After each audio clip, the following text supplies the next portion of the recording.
عملی نیکی میں اصل شے ہے ہمدردی، ہمدردی میں مال خرچ کرنا، اور اس کے لیے ستون ہے زکوٰۃ۔ کم سے کم یہ 2.5% تو نکالو، بوتل کا کارک تو کھل جائے، پھر اور بھی دو، اور بھی دو، اور بھی دو۔ یہ تو obligatory ہے، یہ تو فرض ہے، یہ تو لازم ہے۔ لیکن مقصد کیا ہے؟ اس کو جو سمجھ لیا بس یہی زکوٰۃ ہی ہمارے ذمے میں ہے، وہ بڑے مغالطے میں۔ حضور نے فرمایا صلی اللہ علیہ وسلم، ان فی المال حقا سوى الزکوٰۃ، اے مسلمانوں یہ نہ سمجھنا کہ بس زکوٰۃ ادا کر دی تو تمہارے مال کا سارا حق ادا ہو گیا۔ ان فی المال حقا سوى الزکوٰۃ، تمہارے اموال میں حق ہے اللہ کا زکوٰۃ کے علاوہ بھی۔ اور پھر آپ نے یہ آیت پڑھی، وَآتَ الْمَالَ عَلَىٰ حُبِّهِ ذَوِي الْقُرْبَىٰ وَالْيَتَامَىٰ وَالْمَسَاكِينَ وَابْنَ السَّبِيلِ وَالسَّائِلِينَ وَفِي الرِّقَابِ وَأَقَامَ الصَّلَاةَ وَآتَى الزَّكَاةَ۔ یہاں آتا زکوٰۃ تو ہے ہی ہے، اس سے پہلے جو آ رہا ہے یہ سرپلس ہے، اس سے آگے کی بات ہے، یہ ایڈیشنل ہے۔ اسی لیے جب انفقوا انفقوا انفقوا انفقوا انفقوا کی جو تکرار ہوتی ہے قرآن مجید میں، تو ایک جگہ پھر سوال کیا صحابہ نے، کتنا خرچ کریں حضور؟ فرمایا قل العفو، کہہ دو جو بھی ضرورت سے زائد دے ڈالو، don't accumulate, don't retain any thing.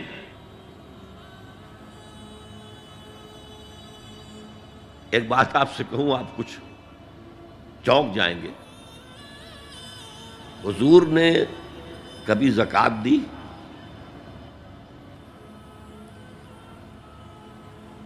کبھی نصاب کے بقدر پیسہ آپ کے پاس جمع ہوا کہ آپ پر زکوٰۃ واجب ہوتی؟ کیسی عجیب بات ہے۔ ارکان دین میں سے ایک رکن سرے سے غائب،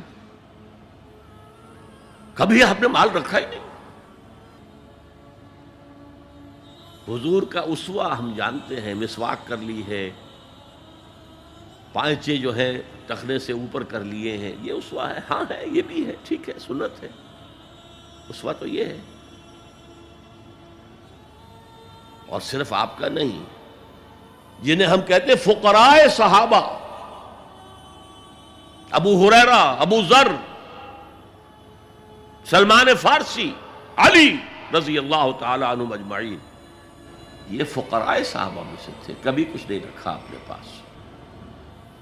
میں نے بتایا تھا آپ کو شاید کہ حضرت علی کی جب شادی ہو رہی تھی حضرت فاطمہ سے، کوئی مکان تھا ہی نہیں، کہاں لے کے جائیں؟ ایک انصاری نے ایک حجرہ دیا ہے اپنے مکان کا، اس میں حضرت فاطمہ ودا ہو کر گئی۔ He didn't have any home۔ ابو ذر وہ تو دوسری انتہا کو چلے گئے تھے۔ قانون یہی ہے، حلال سے کماؤ، اگر ایک حد سے آگے بڑھ جائے تو زکوٰۃ دے دو، باقی تمہارے اختیار میں ہے، دینا چاہو دو، نہ دینا چاہو رکھو اپنے پاس۔ قانون اس سے زیادہ آپ کو پابند نہیں کرے گا۔ کبھی بھی آپ نے جبر نہیں کیا، ایمرجنسی میں بھی جبر نہیں کیا۔ ایک واقعہ آتا ہے کہ حضور کو کئی وقت کا فاقہ تھا، تھوڑی دیر کے بعد حضرت ابو بکر آئے، آپ نے چہرے سے پہچان لیا کہ فاقے سے۔ پھر حضرت عمر آئے، پہچان لیا کہ فاقے سے۔ شاید حضور خود اپنے لیے نہ اٹھتے نہ جاتے، اپنے دونوں ساتھیوں کو لے کر ایک انصاری کے باغ میں پہنچ گئے۔ انصاری کی عید ہو گئی، فوراً لا کر اس نے کچھ کھجوریں، کچھ انگوروں کے گوشے رکھے۔ اس کے بعد وہ دوڑا چھری لے کر کسی جانور کو ذبح کرنے کے لیے۔ یہ ساری تفصیلیں میں کیا بتا رہا ہوں؟ مال یہ نہیں تھا کہ مدینے میں سبھی فاقے سے تھے، موجود تھے جن کے پاس مال تھا، لیکن جبراً آپ نے کسی سے کچھ نہیں لیا۔ جب وہ چھری لے کر چلا، فرمایا دیکھنا کسی دودھ والے جانور کو نہ ذبح کرنا۔ بہرحال کچھ دیر کے بعد وہ گوشت پکا کر لایا، روٹیاں رکھیں۔ اس کے بعد حضور نے ایک روٹی پر چند بوٹیاں رکھ کر کہا یہ عائشہ کو دے آؤ، اسے بھی کئی وقت کا فاقہ ہے۔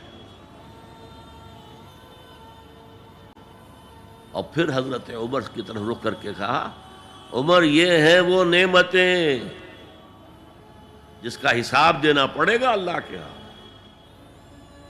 وَأَمَّا بِنِعْمَةِ رَبِّكَ فَحَدِّثْ، اور یہ جو فرمایا گیا الہاکم التکاثر میں نعمتوں کا حساب لیا جائے۔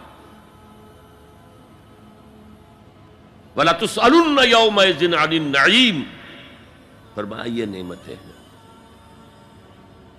تو یہ ہے اصل میں انفاق کا معاملہ، آپ کے اس پر چھوڑ دیا گیا ہے۔ جتنا بھی آپ میں جذبہ ہے، جتنا بھی آخرت کا یقین ہے، اتنا ہی آپ پسند کریں گے کہ آخرت کے بینک میں جمع کرائیں، یہاں کے بینکوں میں کیوں جمع کرائیں؟ یہاں کتنا دے دیں گے آپ کو؟ 10%، 20%؟ وہاں 700% ملتا ہے۔ 700% نہیں، 7000، 700 گنا۔ Why to keep it in these banks؟ حضرت مسیح کا جو پہاڑی کا واس بہت مشہور ہے، سرمن آف دا ماؤنٹ، بڑے پیارے الفاظ ہیں۔ میں آپ سے اپنا تاثر عرض کیے بغیر نہیں رہ سکتا۔ جہاں تک مواعظ کا تعلق ہے، جو حضرت مسیح کے مواعظ آئے ہیں ان سے اونچے واعظ کوئی ممکن نہیں۔ اسی میں یہ جملہ بھی ہے، دیکھو اپنا مال زمین پر جمع نہ کرو، جہاں چوری بھی ہوتی ہے ڈاکہ بھی پڑتا ہے، کیڑا بھی خراب کرتا ہے۔ آسمان پر جمع کرو جہاں نہ چوری کا اندیشہ، نہ ڈاکے کا خوف، نہ کیڑا خراب کر سکے۔ اس لیے کہ میں تم سے سچ کہتا ہوں کہ جہاں تمہارا مال ہوگا وہیں تمہارا دل ہوگا۔ مال یہاں ہوگا تو دل اٹکا ہوا ہوگا، اور فرشتے اس طرح گھسیٹ کر کھینچیں گے آپ کی جان کو جیسے کہ سیخ پر سے کباب کھینچا جاتا ہے۔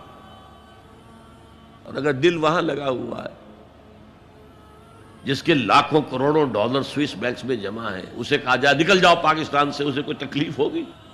نکل جاؤ فلاں ملک سے، ملک بدل کرتے تمہیں کیا تکلیف؟ میرے بینک کے اندر پیسے ہیں۔ البتہ جس کا باہر کچھ نہ ہو، اسے اگر یہ دی جائے سزا تو اس کی تو جان پر بن جائے گی۔ تو یہ ہے انفاق کا معاملہ۔ اس میں یہ دو جو ہے، ایک قانونی سطح ہے۔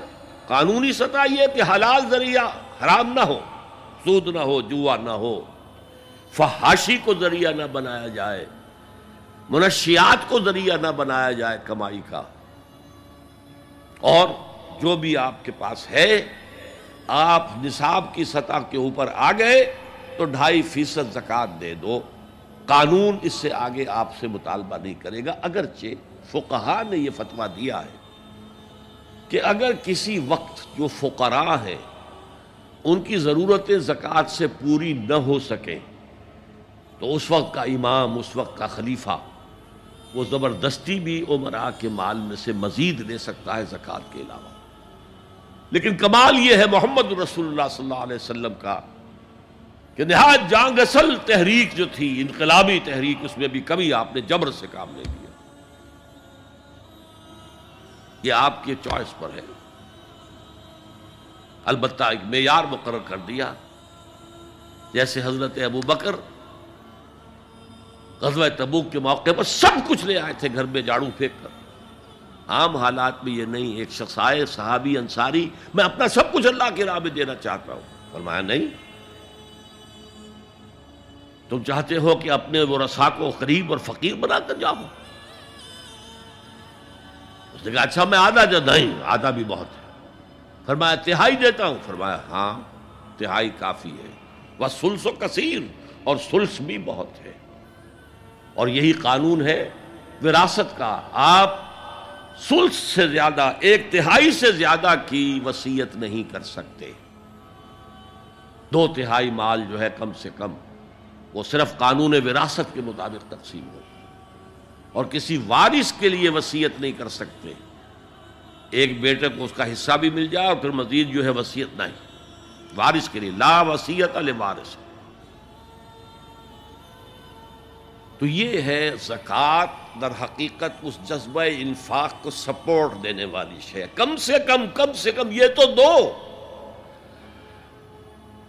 بوتل کا کارک کھل جائے گا تو مزید بھی نکل آئے گا اس میں سے.